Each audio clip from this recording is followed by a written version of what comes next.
Covering more than 6 time zones and 6 million square miles, Russia is the world's largest country, a landmass spanning from Europe to Asia. Its modern history is one of violence and bloodshed. Viking raiders from the north, Genghis Khan's Golden Horde, Napoleon's troops, Hitler's Nazis, and a revolution that claimed more than 10 million of its own citizens. Hand-to-hand combat has been a part of Russian warfare for centuries, and Sambo is its modern descendant.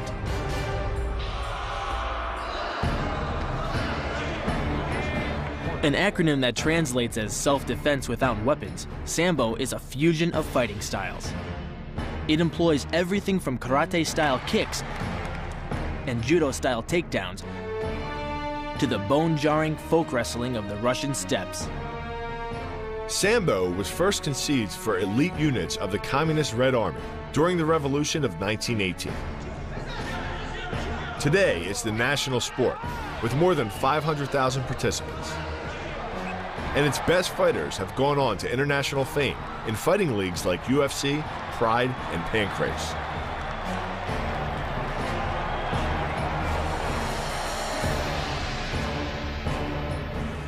Today, Sambo's heart is here in Belgorod. This sleepy little town on the Ukrainian border is home to the Russian Federation's Combat Sambo Junior Championships.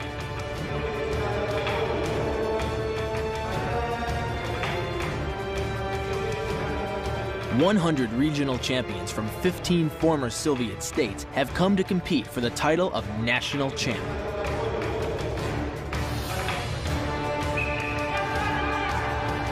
Oh, nice throw. Come on, work the jab. Man, what a wiry fighter that kid in the red is. Hey, you gotta have a fast pace to be able to keep up with this. Oh, leg lock, leg lock. Got him, he's got him. You have punches, kicks, you have takedowns, you have grappling moves, you have submissions and knockouts. These guys are young, but there's no shortage of bloodshed. Concussions, broken bones, bloody noses. None of it's uncommon. It's all just a part of your average combat Sambo tournament. But the star of this tournament isn't out on the mat. He's in the stands. It's MMA legend Fedorom Emelianenko. A native of Belgorod, Fedor is a 3-time World Combat Sambo champion. And he's 29-1 as a professional MMA fighter. And has held Pride's heavyweight title since 2003. What is the spirit of combat Sambo? First and foremost, it's a truly Russian martial art. And I want just to warn you that there is a possibility of kicking your ass, guys. There's a serious possibility of getting our ass kicked. I love it. When our training's done, Fedor wants us to take on one of his proteges in a full-on combat Sambo fight. I'll find you the guy who you will be fighting. As long as his last name's not Emelianenko. Deal? If the guy we were fighting was anything like Fedor, we were in for a world of hurt. To start our training, we headed north to Moscow. An urban jungle of 10 million people, the former capital of the USSR is the political and financial heart of Russia. Moscow is a beautiful city. Tourists from all over the world come to gawk at St. Basil's Cathedral, snap pictures of the Kremlin guards, or shop in the old Arbat. Who is that? That is that Stalin? It's not Stalin. No? But for all its Soviet-era charm, Moscow's also got a dark underbelly. Following the collapse of the Soviet Union in 1991, Russia opened its pocketbooks to the free market, and a flood of loan sharks, gangsters, and crime lords rushed in to fill the economic void. Corruption was rampant, and business disputes were often resolved by kidnapping or contract killing.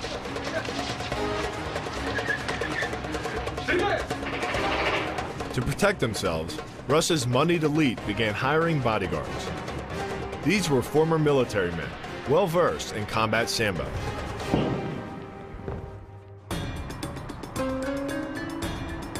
We've come to the upscale Hotel Sovietsky, Is this the place up here?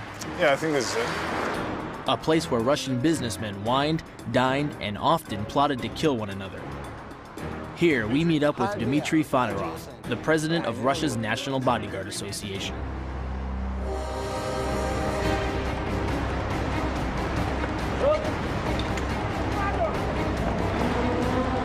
That was only a demonstration, but one that shows us the lethal capabilities of a combat Sambo-trained security detail. Why is Sambo such a good martial art to learn for this particular profession? By our statistics, 19% of any situation, the bodyguards have no time just to draw the weapon. So that's why we ask our teachers in Sambo to show the techniques, not to use the weapons, because they have to react quickly and they have to do these moves very precisely. So can your guys show us a couple of these moves? I suppose yes. But our training won't take place inside a gym or a dojo. In the lobby of the Hotel Sovietsky, Dmitry's own bodyguards show us a move that's essential in any combat situation. One that will also work in our upcoming Sambo fight. It's called Brosek Zasapam, translated simply as the throw with a sweep. So you just break down that move you were just showing us there? I noticed that you went off the guy just throwing a punch, right? So you parry the punch? The move begins by dodging the initial assault and forcefully grabbing the attacker's wrist with one hand. Controlling the wrist even on the way down. Coming off center line and keeping control of the gun.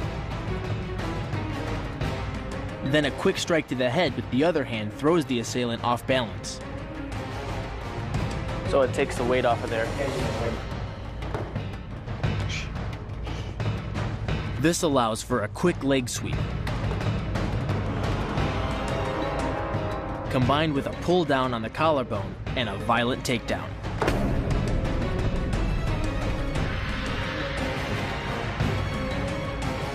Once on the ground, the bodyguard pins his knee to the attacker's chest, all the while keeping tight control of the wrist. Always control.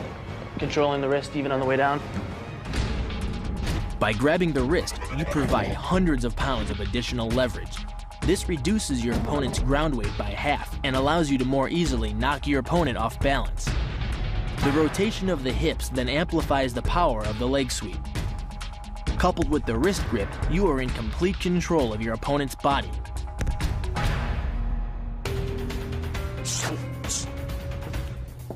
Here. In this move, you really have to make sure that you're training it the way you're gonna do it in the street. Your body remembers how you train things, and the way that you actually drill it is the way that it happens. You have only one chance in the street to get this right. Get that hand right across his face, sweep that leg out, get that knee nice and tight on him on the way down, and finish with a punch. The real world, once you get punched in the throat, the fight's over. I don't care where you're at. Better? Better? Fine. Yeah. The next leg of our journey would take us to a clandestine location, where one of the most feared military forces in the world trained for decades under a shroud of Soviet secrecy. Holy crap!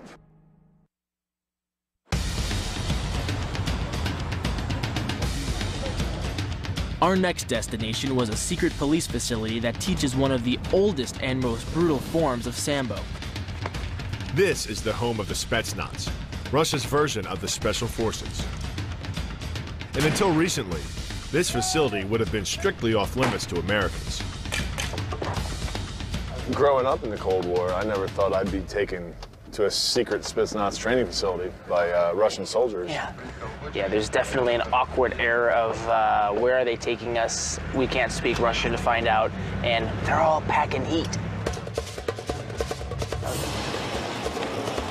I think we're actually the first Westerners to ever be invited here. Devised by Lenin as a militant arm of the new Soviet regime's brutal internal affairs ministry, Spetsnaz officers were the first true Sambo masters. In the 1930s, Joseph Stalin wanted Spetsnaz training to simulate real-world combat scenarios. Thousands of prisoners were turned over to the Spetsnaz and forced to fight hand-to-hand in full-on death matches. In the 1980s, the Spetsnaz used their combat Sambo skills during the Soviet invasion of Afghanistan. There, they fought against jihadis now associated with Osama bin Laden and the Taliban.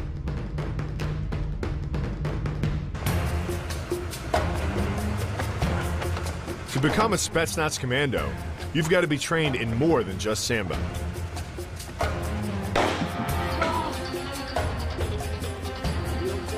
"20 years ago, we couldn't be here to watch them training, watching them blow stuff up.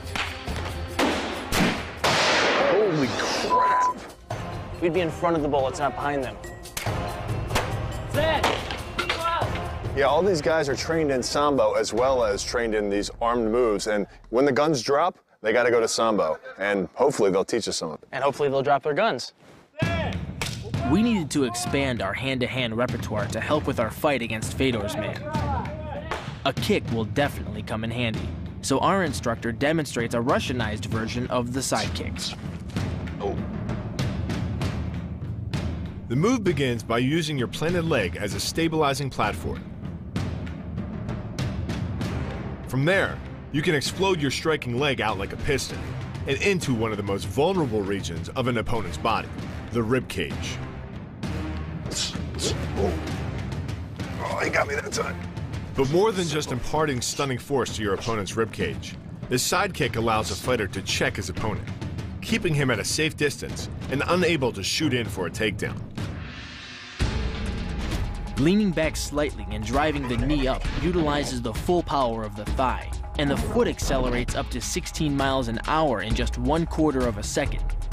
That's twice the acceleration speed of a Porsche. Coupled with the rotation of the hips, the kick can impart 450 pounds of force upon impact with the ribs. When executed perfectly, it's a motion similar to cracking a 2x4 with a sledgehammer. How's that feel, Jason? It feels like you're hitting my short ribs, Bill. Is it painful? Yes, there's definitely a lot of power there. These guys go at it. They really don't pull the punches. And even sparring with them, they really lay those kicks in. Whenever you miss a kick, they'll come with a leg kick. Whenever you miss a leg kick, they'll come to your face. They're always looking for that knockout shot. The sidekick will definitely work in our combat Sambo fight. But if we're going to fight in the ring, we need to train in one. So we make our way across Moscow's sprawling western suburb to the dojo of Valery Volosny. Hello. Hi. Jason. Здравствуйте. Здравствуйте. Is that Здравствуйте? Hello? Yeah. Здравствуйте. See, you're learning. Hello. Здравствуйте. One of Sambo's living legends, Valery is a former national heavyweight Sambo champion. And his unorthodox training methods are designed to push a fighter to the brink of cardiovascular collapse.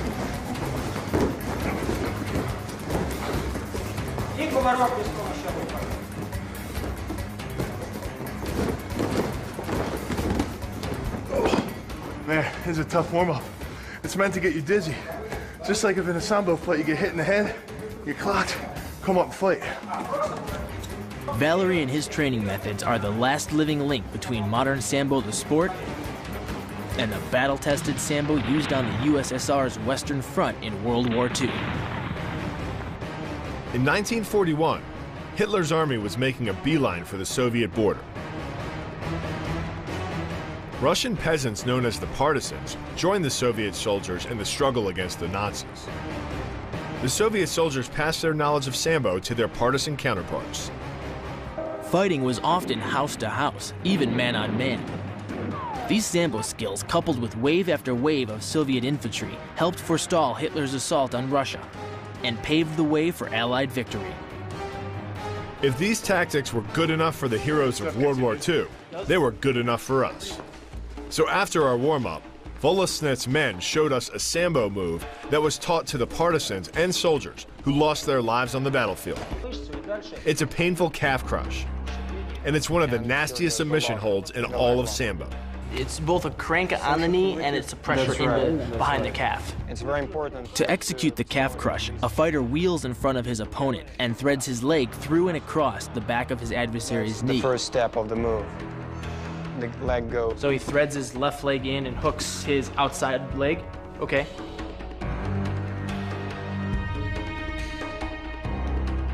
He then grabs the ankle for leverage and flips his opponent onto his back, and cranks down on the bent isolated leg for greater torque and control.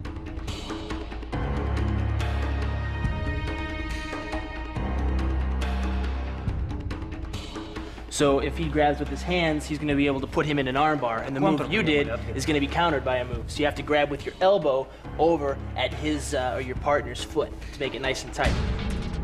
The calf crush works because of the ankle lock. Working in conjunction with your leg, it serves as a sort of high torque pinch point, imparting hundreds of pounds of force on the tibia and fibula. The tibia and fibula are some of the strongest bones in the human body, but creating this pinch point allows you to deliver enough force to easily break them, which leaves your opponent with two choices: tap out and admit defeat, or risk permanently losing the use of your leg. With my ground fighting background, the calf crush is a move that works for me. Being able to be good at leg locks is a key. This guy's a master at it. You have to always be able to watch your feet and be thinking about where this guy's going to be, whether he's on top or bottom. He's a threat to your legs. And if they catch you on your legs, it's good night. After working on the calf crush, Volasnitz turns us loose on the mats and lets us grapple with a couple of his top students.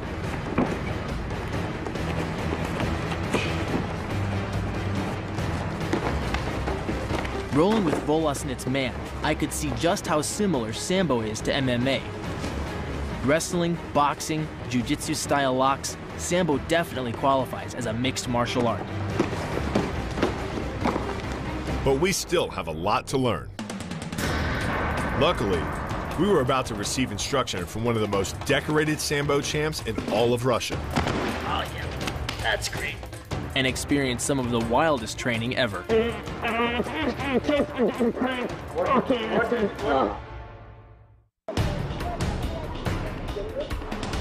Along with ice hockey and soccer, Sambo is one of the most popular sports in Russia today.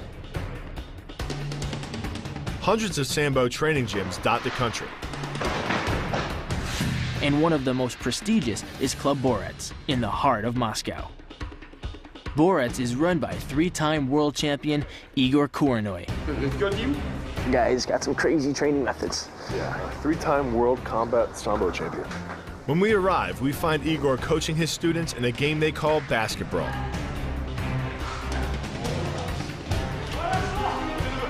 It looks like organized chaos, but basketball helps strengthen a young Sambo fighter's speed, agility, and situational awareness. One of the things I noticed is still utilizing techniques that are used in Sambo. Hip throws, positioning, grabbing your opponent's gi. So it's a unique way to build your attributes even if you're not directly training a move. But enough watching.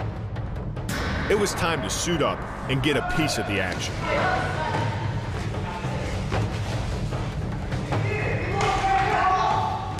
It's like a combination of judo, wrestling, sambo, basketball, football.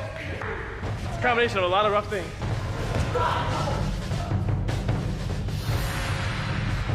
You don't expect a guy to grab you by the collar and just slam you to the mat. And it's tough. It teaches you all your Sambo moves, and at the same time, it's a lot of fun. Basketball is just one example of the hybrid nature of Sambo training. In the 1930s, the fledgling USSR began a concerted effort to beef up its military, both in numbers and in fighting skill. To do this, they recruited the best athletes from the country's favorite sports at the time. Skiers, hockey players, gymnasts, equestrians. They were all drafted into the Red Army and schooled in the art of combat Sambo. This cross-pollination made Soviet Sambo training some of the most diverse and popular in all of martial arts. To many today, Sambo is as beloved in Russia as baseball is in the US. And the young athletes at Igor's gym were showing us why they were the cream of the crop. The tumbling exercises are a nod to the talented gymnasts who greatly influenced many of Sambo's early training methods. Being into Sambo is really hard because you have to be very flexible, agile. You have to be a gymnast, a martial artist. There's a lot that goes into their training. Almost. Yes, nice job. We couldn't hold a candle to Igor's students when it came to tumbling. Right on my ass. They're all-around athletes. They throw each other, they lock each other, they fight each other.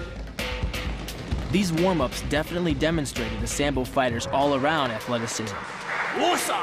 But we needed to learn some moves if we were going to survive a fight against Fedor's man. So Igor showed us a move that required every ounce of a Sambo fighter's strength and agility. The Nožnici, or scissor takedown. I put my head across his body and get lapel. The takedown begins by hooking your arm under your opponent's and clamping down on his sleeve for control. Pull it and press down my shoulder to his shoulder. The knee is then kicked up and the leg splays out across the opponent's chest. You then rotate your hips, swing your other leg around his backside, and sweep his legs from behind.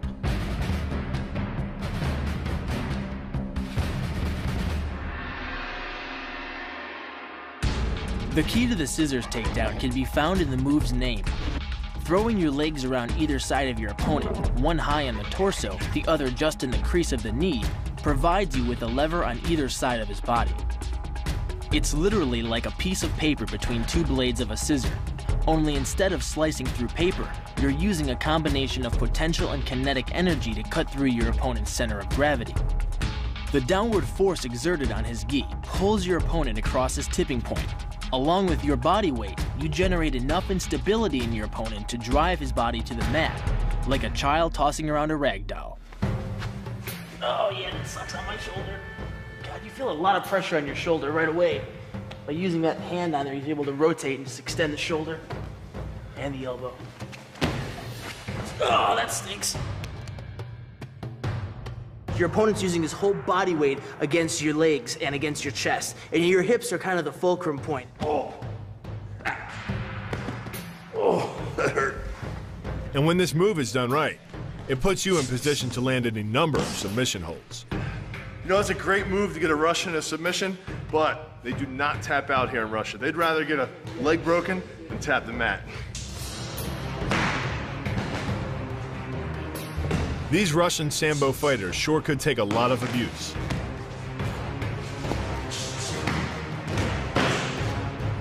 And Igor wanted to show us just how they develop their toughness. 10 seconds left. The drill is called 2 minutes of heaven, although it looks like pure torture to me.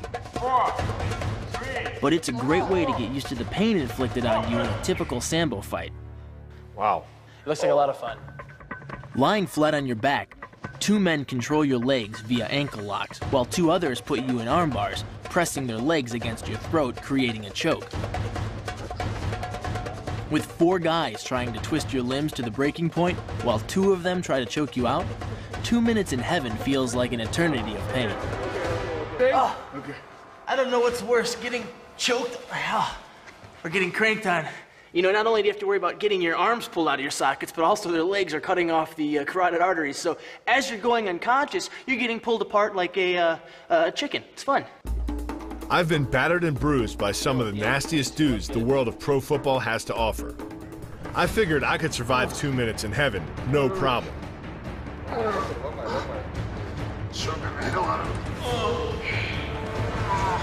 Okay.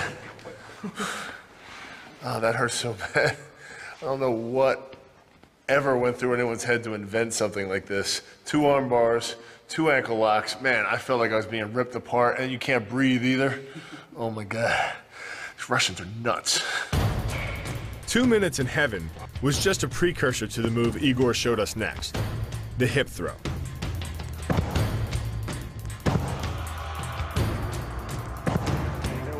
The hip throw begins by cross-grabbing an opponent's sleeve under the armpit, stepping with 1 foot between his legs and grabbing the back of his belt.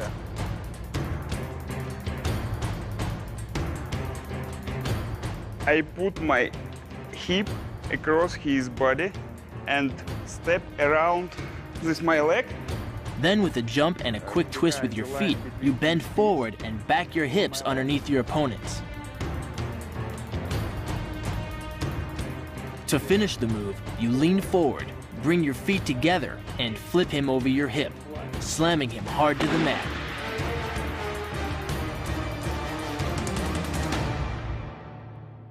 The hip throw capitalizes on the body mechanics of both you and your opponent. Thrusting your hips into your opponent's waist creates a pivot point around which his arm is the lever. With your legs between his, you've created a center of gravity significantly lower than your opponent's. This imparts maximum instability and helps you maintain control while throwing him over your hip. The throw, coupled with the downward force of gravity, generates a speed of 8 miles per hour, which can create more injury-producing impact energy than falling down a small flight of stairs. It's amazing how this move is like second nature to these guys. I mean, he gets a hold of that belt and throws his hips underneath, and it doesn't matter how big the guy is, he just chucks him over. The move is reminiscent of the judo training we had in Japan. But executing the hip throw against a 300-pound Russian is something I've never attempted before. So you go over the head here and grab the belt. Yes. Like this. Yes, it's not bad. Make a little other one. This leg not working for you. You can remove this leg and use your weight. See, I have that wrestler's mentality of always keeping your legs spread. So it's your feet both together like that? Yes, together. Man, that is really awkward. Take them all the way down, man. All the way? Okay.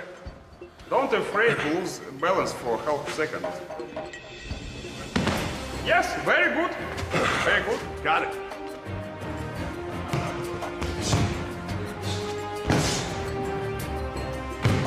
We now had a hip throw, a scissors takedown, a kick, and a leg sweep in our arsenal.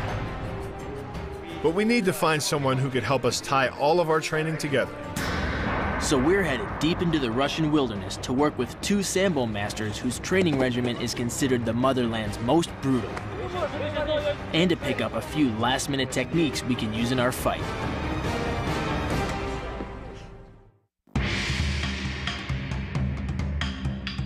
Sambo arguably owes more of its history to military combat than any other martial art.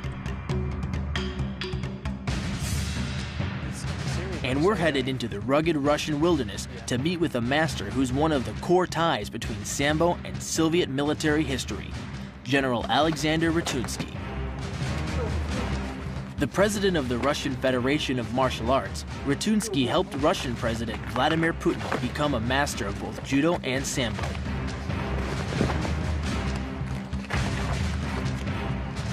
Along with his protege, Vadim Kolganov, Ratunsky has designed a training regimen that fuses combat Sambo, Spetsnaz, and the rugged Russian wilderness. Although at first glance, I wasn't sure if these guys were Sambo fighters or a mercenary army. If you get used to and accustomed to training under intense situations and environments like this, being in a ring or being in a gym is going to feel like a day in the park.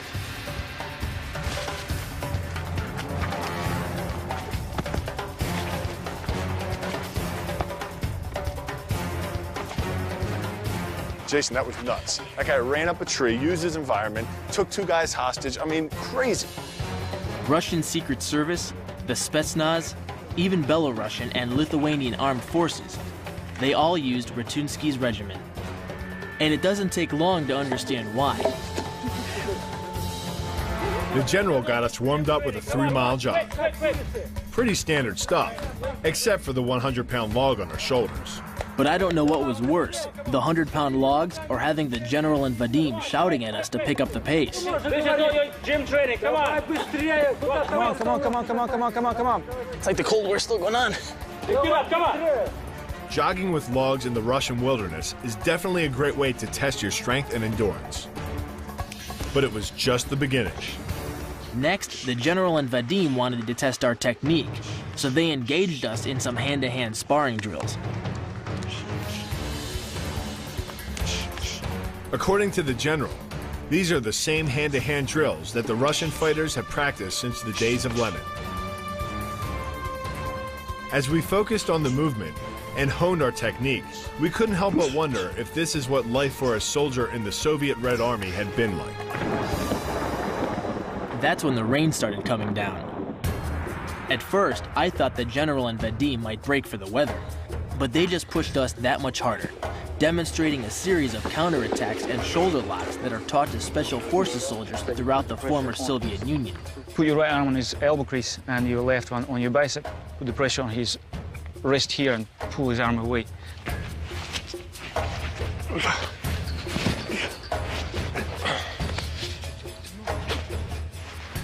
This is a really awesome move because you can really feel the opponent hurting. Jason, you feel that? Yep. Jason, don't you owe me some money? I owe you something, Bill, when I get up. The rain kept coming, and we kept training. Every hour in the Russian wilderness, we could sense our Sambo skills improving. 27, 28. But we had miles to go if we were going to take on one of Fedor Emelianenko's men. And the General and Vadim weren't afraid to test our pain threshold. We lifted logs until our shoulders burned And did the General's version of a step workout. Oh, wow. Working out with a log on your back is hard work. Mother Nature's a bitch, but Mother Russia is worse. And still we weren't done. Next, the General showed us a sort of Wing Chun workout on steroids. It battered our forearms and burned our shoulders, and attuned us to the rigors of a Sambo fight. To cap it all off, it was back to the forest for another 3-mile run. Only this time, instead of carrying logs, we were dodging trees on wet ground while trying to keep up with the seasoned Sambo fighters. When you have wet moss you're running on and you're weaving in and out of trees, it's a really, really hard cardio workout. You need to work your balance, your coordination. As we trained, Vadim and Ratunsky hammered home the importance of dedication and toughness, both mental and physical. It's a crucial component of any well-rounded fighter's arsenal. And the philosophy behind Sambo's most innovative forefather, Vasily Oshepkov. After studying martial arts in Japan in the early 20th century, Oshepkov returned to Mother Russia. He was determined to incorporate the throws and strikes of judo in with the native wrestling styles that had dominated early Russian martial arts. He had a lot of students from other countries, like Uzbekistan, Georgia, a lot of Russians who knew their own techniques, traditional combat systems. He saw the similarities between them, so he started to mix it all up. Oshepkov's hybrid fighting system was what drew Lenin himself to Sambo. Although Oshepkov felt Sambo should be taught to the masses, not just the military elite. Oshepkov's populist dreams for Sambo clashed with the communist bigwigs' need for military secrecy. And in 1937, he was imprisoned by the same security forces he had helped to train. A year later, Sambo became an official sport of the Soviet Union. Unfortunately, Oshepkov didn't live to see his vision for Sambo become a reality. He was shot to death in a Soviet gulag. Whether behind bars or on the field of battle, these Russian Sambo fighters have toughness, dedication, and even a willingness to die for their art. And as we continued to work with the General and Vadim, we couldn't help but feel training in the wilderness was time well spent. But with our final challenge looming, all that was left was an overnight train ride to Belgorod. Would our opponent be Fedor himself? Another Emelianenko? Whomever it would be, we had our work cut out for us. Special forces, bodyguards, we'd worked with some of the toughest fighters the Sambo world had to offer. Now, all that was left was an overnight train ride back to Belgorod, and a bout against a Sambo fighter handpicked by MMA legend Fedor Emelianenko. You know, I bet you a lot of people wonder what we do before a fight. It's usually travel 10 hours on a train, don't sleep, get really uncomfortable, and then try to whoop some guy's in a sport that we've only been practicing for a week. Yeah, this isn't the Hyatt by any stretch of the imagination. It's definitely train 15 hours a day, 7 days a week, sleep a few hours, travel some more, train, and then get beat up. The next morning, we arrived at the University Sports Training Center in Belgorod, where the finals of the Russian 20 and under Combat Sambo Championships were winding down.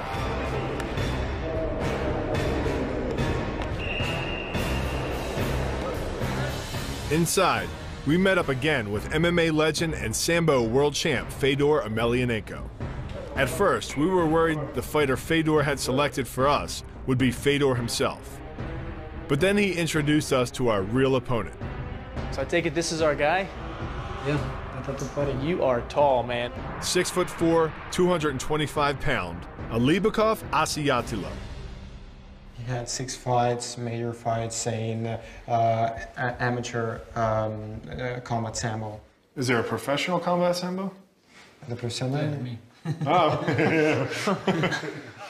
Well, we have got to get changed because we have a fight coming up. So thank you very much, Fedor. Thanks, Fedor. It was a pleasure meeting you. Let's get out of here, Bill. Alibekov was a giant, but didn't have much more experience than we did. Maybe this fight was Fedor's way of testing Alibekov's skills as much as it was ours. Oh, another day, another dollar. What do you think, man? Well, he's definitely too big for you. Yeah, you think? He's like 6'5"? Well, do you feel like eating jabs all day? Yeah, you know what? I don't like big dudes. I'll grab your headgear and your gloves, and you want to start getting your gi top on? Yeah, I'll just get mentally prepared. Cool, man. All right.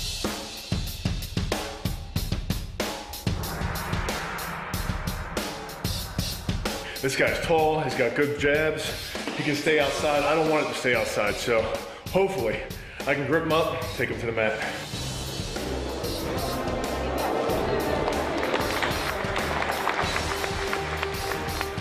You got a little sweat going, you're warm. Feel limbered? Feel good. Get out there and do it. All right.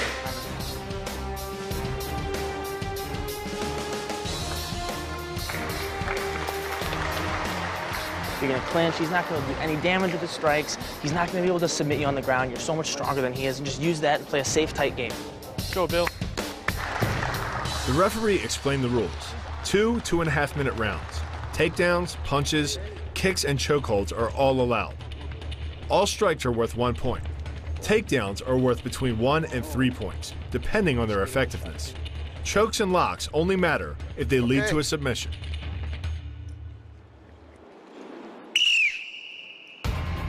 I sensed Alibekov was as nervous as I was. For the first minute, we were both content to jab, each weary of the other's long reach. There you go, clinch. Now take it nice. Eventually, I worked inside and grabbed the sleeves of his Get gi. the body, stay busy. Good, good. Foot sweep on the right. I tried a good old-fashioned leg sweep and drove Alibekov into the mat. The first 2 points of the match were mine. Looks like all that takedown training with Igor Koronoy was paying off. And maybe my opponent wasn't as tough as I had originally feared. Keep that jab working, Bill. Double up on that jab. You gotta stay busy. Back, take him back. Dip him left when he does that. Seconds later, I landed another takedown. Knees, punches, knees. And scored 2 more points. Take his back, take his back. With every passing moment, I felt more and more in control of the fight. Good, you got a minute and a half left, man. Stay busy with it. Even though Alibekov was as tall as me, I definitely had the strength advantage. He was virtually helpless against me in the clinch. And just before the end of the round, I took him down again. Nice, you got points, Bill. You got a minute, Bill. Just hold him, just hold him. Come on, Bill, you got 40 seconds. Just stay busy, buddy. Stay busy. This was getting pretty ugly. After 1 round, I was up 4-0. You have reach on him and you have strength on him. If you do go to the ground, right away look for submissions, okay? As soon as you get clinched, throw those knees, punch, okay, look for submissions. You're doing great, man. I couldn't help but wonder, were my Sambo skills that strong, or was Alibekov playing possum? Ahead on points, I decided to focus on technique. Let's go, Bill, let's go. Punch, punch, let's go. Get in there. Punch, punch, kick. Mix it up, mix it up. Tuck that chin on those punches. Mix it up, Bill.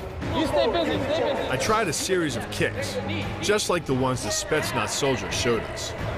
I managed to score 1 point. Suck it in. On, then I went in for one of the hip throws we learned with Igor. Knee, now. My technique was spot on, and I sent Alibekov sprawling to the mat once again. I was now up 7-0. Finish it. There you go. Look for the submission. Another takedown, another 2 points. Keep going. Both hands. Keep going. Keep going. Both hands. Keep going. Time. Good. The only thing that could prevent Bill from winning was if Alibekov landed a knockout or a submission. Go after him. Go after him. Come on. You got 10 seconds. Get in there, Bill. Let's go. Now, just go for it. Bill, get him, Bill. Damn it, Bill. 5 seconds. Get in there, Bill. Get in there, Bill. Take him down. Take him down. Hard. Nice. The final tally, 9-0. After a dozen fights in 11 countries, Human Weapon had its most lopsided victory to date. But I did what we call in fighting is closing the distance. Every time he started nailing me with a jab, I came in, got a hold of his gi, and took him down.